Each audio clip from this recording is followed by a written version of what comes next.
how to get unlimited art collectors organically on Facebook. I'm going to give you my marketing hacks that I use. And wouldn't you agree that it would be nice to sit at home in your home studio and paint and draw and have enough art collectors to know that you're going to make sales every day or every week and pay the bills with that? That's exactly what I do. I love being an artist. I love using my creative abilities to pay my bills. And I like to give back to my creative community. So I'm glad that you're here. And I'm going to give you my hacks that I've used to gain these collectors. All right, so first, I set my profile to public on Facebook. And that way I can potentially reach more customers. Well, I have, and I will still continue to reach more customers that way. So set it to public and you'll be able to reach more people. Say that you post something, a picture of your painting, on Facebook, and your friends really love it and they share it, but then they're like, oh, I can't share this. That's because your profile is not set to public, or you can also just set your post to public, which I used to do in the past. But if I want to move along quicker in this video for you, I would just say set your profile to public. It will make things a whole lot easier. Okay. Now you want to set up a Facebook group. That is your group that you admin. Also, a business page. So Facebook has these things inside of it that we can utilize for business, which is a business page and groups. So I'm not talking about joining a whole bunch of groups. I mean, you can if you want, but I'm talking about you creating your own group that you admin. Okay, so Facebook profile you need and set that to public. Your Facebook page is going to be automatically public, and your group that you set up, you want to put to closed. That way members can request to join, and these people that are going to be requesting to join are your potential collectors. Now I have over 700 people in my personal art shopping group. And that's where I make most of my sales, right through there. Okay, so hacks to get these collectors to like your Facebook page and to want to join your group and be a part of your community. Let's start with me looking at my notebook. Okay, so I'm gonna start right here with the very most powerful thing that you can do is a Facebook Live. Now, not just one Facebook Live, but get used to doing them, okay? So if you're an introvert like me and you don't really want your face on camera, which, I've gotten used to by now, but if you don't want to do that, you can set your camera up just to be focusing right here at your easel or your drawing, whatever it is you're doing, and actually paint or draw on camera on a Facebook Live. That way, people that are scrolling are going to, that will catch their attention when you're actually working on something. So if you don't want to be on camera, you don't have to. Just go ahead and at least show the public out there what you're doing. And then you will gain some interest that way. All right. So video is very powerful, especially with Facebook Lives.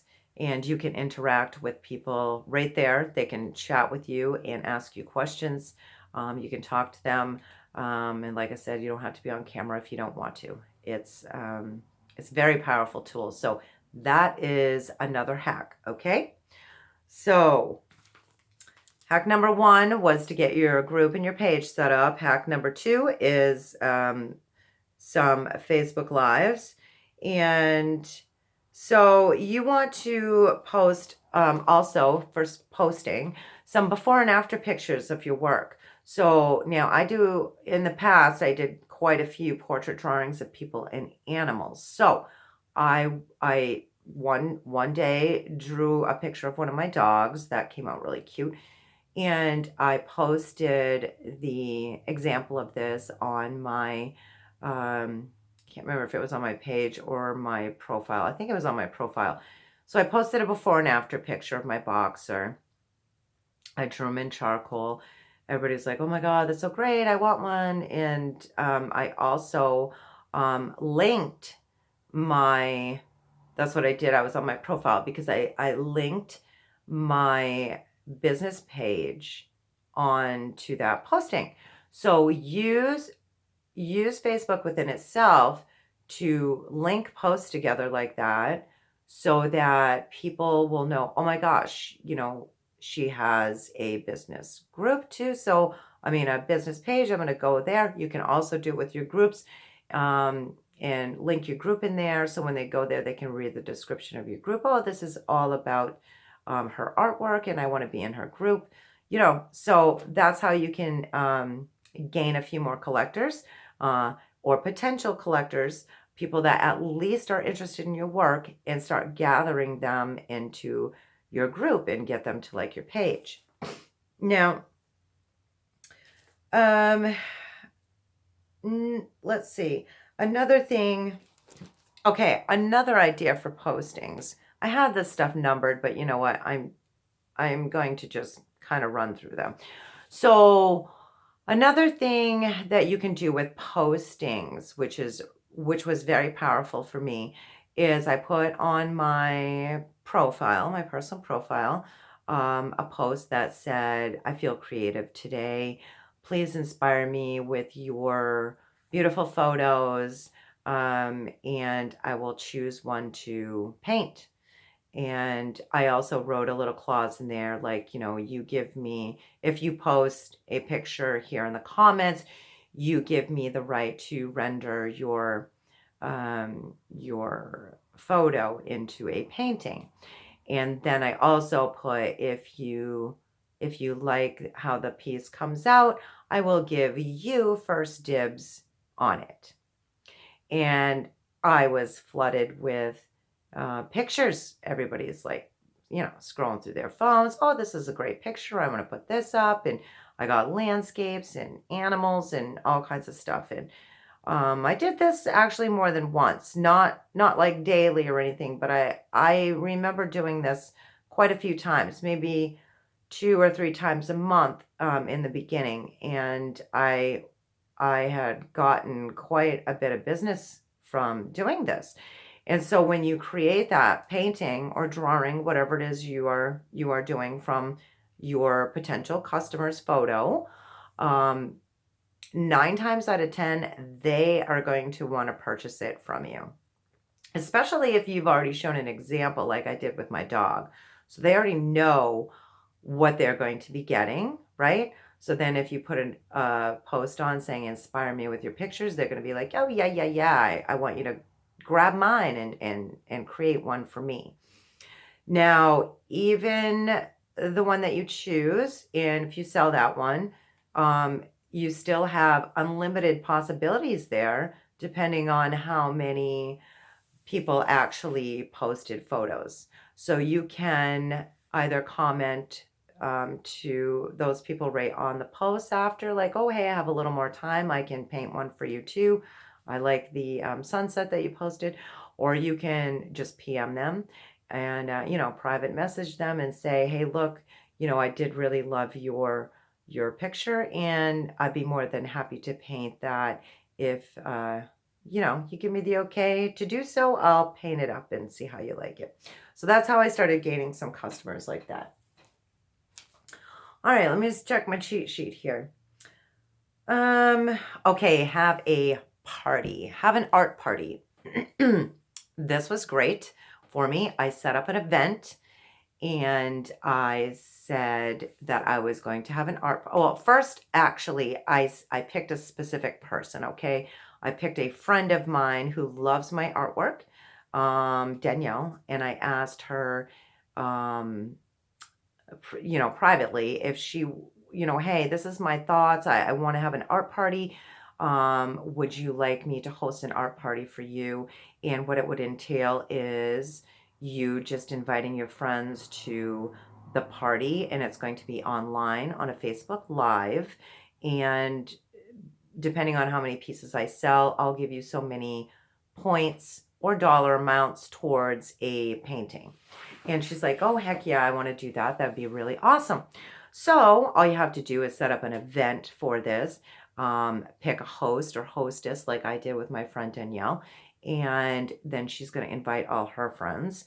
And then you do the party and show off all the pieces that you have already pre-created. Or if you're going to do something like how I've done numerous portrait drawings, you could take orders for those. So you could give your host or hostess points for the orders that were taken during that live for the friends that she brought in. Now, another hack with this is I actually did this event right in my my shopping group, okay, my closed group that I set up. So I told her, I said, actually, I wrote this right on the event when I made the event up. I said, anybody that comes to this event, you're going to want to be a member of my shopping group because that's where I will be going live on the day and time of the event. So that's how I got people, her friends and relatives that were interested in my work because she invited them there and they thought it was cool. That's how I got them into my group. And I even said, hey, you know, if you don't want to be a member of the group after the party, that's fine. You don't have to be a member, but you have to be initially just so that you can watch the video and be on live with us for the party. And I never had anyone, and I did this numerous times, these parties. So I never had anyone that just jumped out of the group because they didn't want to be there. So another way for you to gain collectors, another hack. All right, let me look at my notebook again. All right, and another one is sort of on the same lines, but it's basically just an art show. Okay, so I do these now, usually around once a month, or sometimes once every other month, depending on how fast I can paint and how much I have in inventory.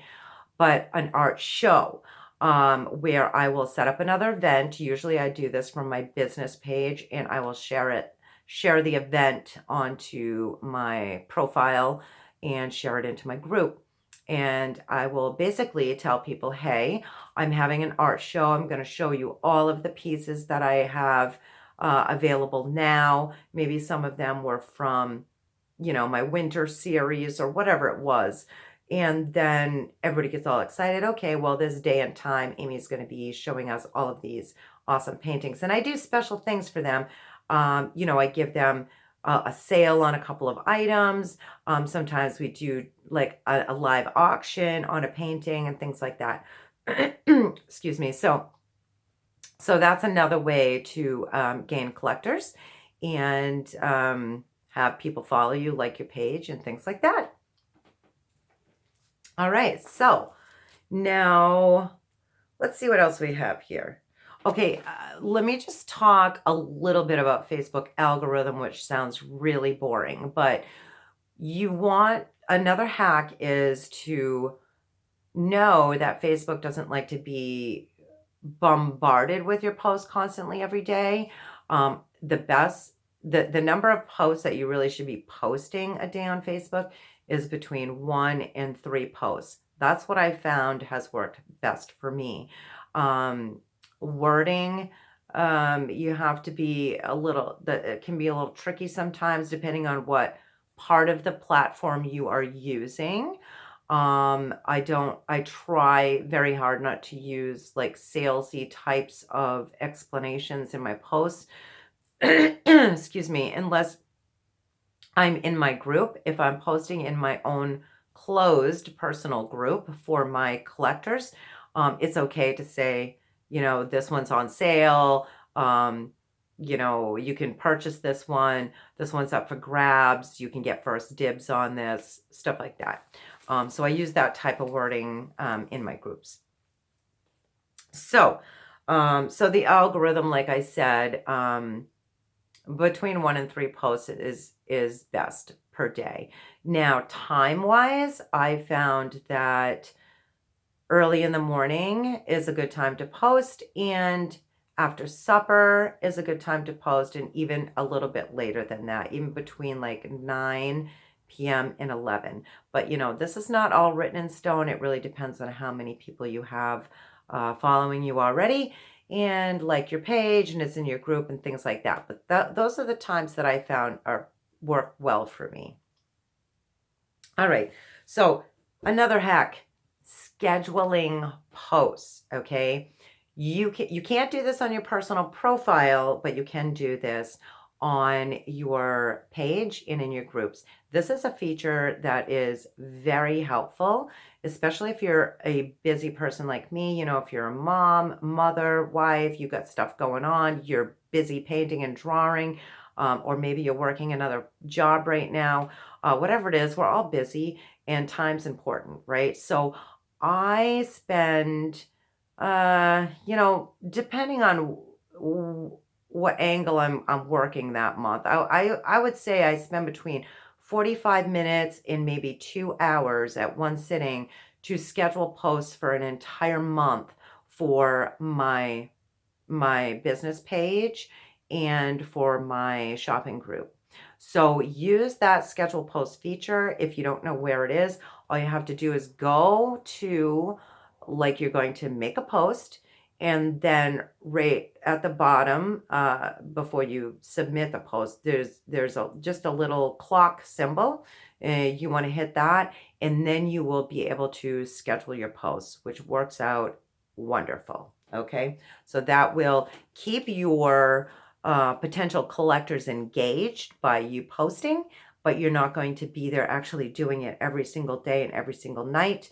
Your personal profile is different because you can't schedule a post, so you got to go throw stuff on there once in a while, but use the schedule post will really help to keep people engaged, okay? Now, let me see what else. Auctions. I didn't write that down, but I want to talk about auctions because I do auctions a lot in my group. My group is mostly an auction group now. But it's super fun. All of my collectors absolutely love it. And you can do this also if you set up your shopping group. And all you have to do is put up a post. And these I also post on scheduled posts. So it's like I don't even have to every week go in and put an auction up. It's already there because I pre-scheduled it. So I take a picture of my painting and I put it on a post and tell them that, hey, this painting is up for auction. The first bid has to start at whatever, $20, and it's going to end, let's say, Wednesday at 7 p.m. And good luck, have fun, happy bidding. And I do mention in the post, what the details are as far as how I accept payment and about my shipping and different policies like that. But everybody loves the auctions. And that's a good way, especially in the beginning, for you to find out what these collectors are willing to pay for your pieces. And it makes it nice and fun. And you can even tell people in the group, hey, if you're having a good time, go ahead and invite your friends and family in here. And that way they will also have to join your group and could be potential collectors for you. Okay, so you get those people in your group like that also by doing auctions. So let me see. Another way to make gain collectors is, and I've done this one's a little bit more time consuming, but I have done this in the past and it has worked out every time. So if I have a person that is, continually commenting on my pieces, or they use all these words like they love it, it's just awesome, but they haven't really made a sale yet, a purchase from me yet. And, I don't know if they're on the fence, or I'm assuming they're kind of on the fence, then I will just shoot them. I still answer them and reply to their comments in the post, but I will shoot them a private message and just open up the conversation there and be like, try and find out, what it is that's going to kind of get them more interested in my work. And I've sold numerous pieces like this and made first sales with customers and turned them into collectors by doing this one-on-one video. I would do a video chat to actually show them around my home studio. And it makes them feel special because it's a one-on-one thing. And it's like, hey, they're my own little mini art gallery here, and the showing is just for them. You don't have to make those too long. But if you have some people that are interested like that, you can turn them into collectors that way. I've done that. Okay, so I am going to give you one last little tip on how to, let's see, how to, oh no, I'm going to cut there. All right, so I really hope that these hacks have helped you to get the wheels spinning and get some ideas going on how you also, as an artist, can get your pieces out there and start gaining some interest in your work so that you can start gathering all of these collectors for yourself into your Facebook group and start selling your pieces. So thank you so much for watching, and go ahead and subscribe, like the bell so that you can get notifications when I post a video, and I will be back soon.